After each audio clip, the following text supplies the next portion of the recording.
Open చేస్తా అన్నాము. ప్రభుత్వ పాఠశాలను మూసివేస్తా అని చెప్పడము, ప్రభుత్వ పాఠశాలను మూసివేస్తా అని చెప్పడము.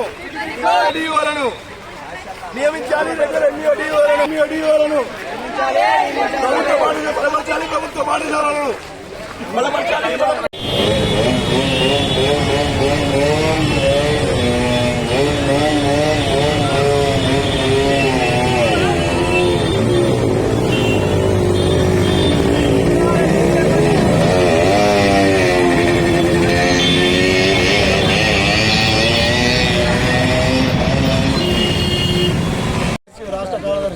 ప్రగతిశీల ప్రజాస్వామ్య విద్యార్థి సంఘం వీడిఎస్యు ఆధ్వర్యంలో రాష్ట్రంలో ఉన్నటువంటి విద్యారంగ సమస్యలన్నీ కూడా పరిష్కరించాలని ఈ రోజు బంద్కు పిలుపునివ్వడం, విద్యాసంస్థల బంద్కు పిలుపునివ్వడం జరిగింది.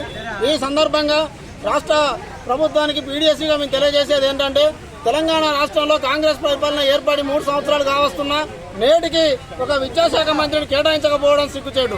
అదేవిధంగా ప్రభుత్వ బడుల్ని విద్యార్థులు లేరనే పేరుతోని, ఉపాధ్యాయులు లేరనే పేరుతోని ఈరోజు ప్రభుత్వ బడుల్ని కుదిస్తున్నామనే పేరుతోని అందరికీ విద్యను దూరం చేస్తున్నటువంటి ప్రభుత్వ కుట్రను కూడా వెనక్కి తీసుకోవాలనేది మేము ప్రధానంగా డిమాండ్ చేస్తున్నాం. అదేవిధంగా ఫీజుల పేరుతోని పేద విద్యార్థుల రక్తాన్ని తాగుతున్న ప్రైవేటు విద్యా సంస్థల యొక్క ఫీజుల దోపిడీని అరికట్టాలని, ఫీజు నియంత్రణ చట్టాన్ని రాష్ట్రంలో అమలు చేయాలనేటువంటిది కూడా మేము ప్రధానంగా డిమాండ్ చేస్తున్నాం. ప్రభుత్వ పాఠశాలలు వానొస్తే వలవల, గాలొస్తే గలగల అనే చందంగా ఈరోజు రాష్ట్రంలో తయారైనటువంటి పరిస్థితి ఉంది. కానీ ఎక్కడ చూసినా కూడా ప్రభుత్వ బడుల్ని కానీ, ప్రభుత్వ విద్యా సంస్థల్ని, యూనివర్సిటీల దాకా కూడా ఈరోజు నిర్లక్ష్యంగా వదిలేసి రాష్ట్ర ప్రభుత్వం చోద్యం చూస్తుంది. కాంగ్రెస్ ప్రభుత్వం కేవలం హామీలను తప్ప ఆచరణకు నోచుకునేటువంటి పరిస్థితి ఉంది. మోడల్ పబ్లిక్ స్కూల్ అని చెప్పి నేటికి వాటిని ఎక్కడా కూడా ప్రారంభించలేదు. కొడంగల్లో ప్రారంభించినప్పటికీ దానికి 1000 కోట్లు కేటాయిస్తామని చెప్పి కూడా దాన్ని కూడా ఇంతవరకు సూచప్రాయంగా కూడా దాన్ని అమలు చేసినటువంటి పరిస్థితి లేదు. విద్యారంగంలో యూనివర్సిటీకి కోట్ల రూపాయలు ఇస్తామని చెప్పారు. కాకతీయ యూనివర్సిటీని త్వరలో పర్యవేక్షిస్తామని చెప్పారు. ఇంతవరకు యూనివర్సిటీలకు కూడా ఎక్కడ కూడా వాళ్ళు హాజరై చూసినటువంటి పరిస్థితి లేదు. రేవంత్ రెడ్డి ప్రభుత్వం ఈరోజు విద్యారంగాన్ని మొత్తాన్ని కూడా నీరుగారుస్తుంది.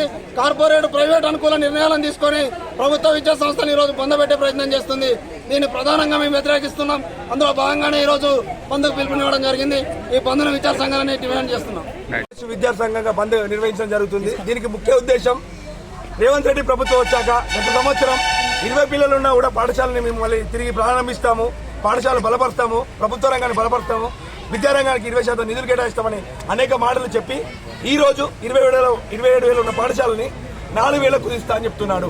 ఇంత పిచ్చి నిర్ణయాల్ని ఎవరు కూడా తీసుకోరు.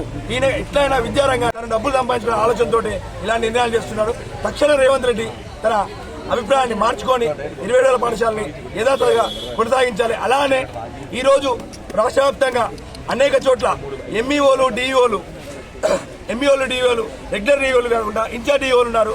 ఇన్ఛార్జ్ డిఈఓలతో ఎలా పరిపాలన సాగుతుంది, వాళ్ళు ఇన్స్పెక్షన్ ఎలా చేస్తారు అంటే ఉద్దేశపూర్వకంగానే ప్రభుత్వ రంగాన్ని వాళ్ళు దెబ్బతీస్తూ ప్రైవేట్ రంగాన్ని, కార్పొరేట్ పాఠశాలని పెంచిపోస్తున్నారు. ఫీజుల దోపిడీకి వాళ్ళు ఒక వైపు నుండి మద్దతు ఇస్తున్నారని భావిస్తూ ఈ బంద్ నిర్వహిస్తున్నాం.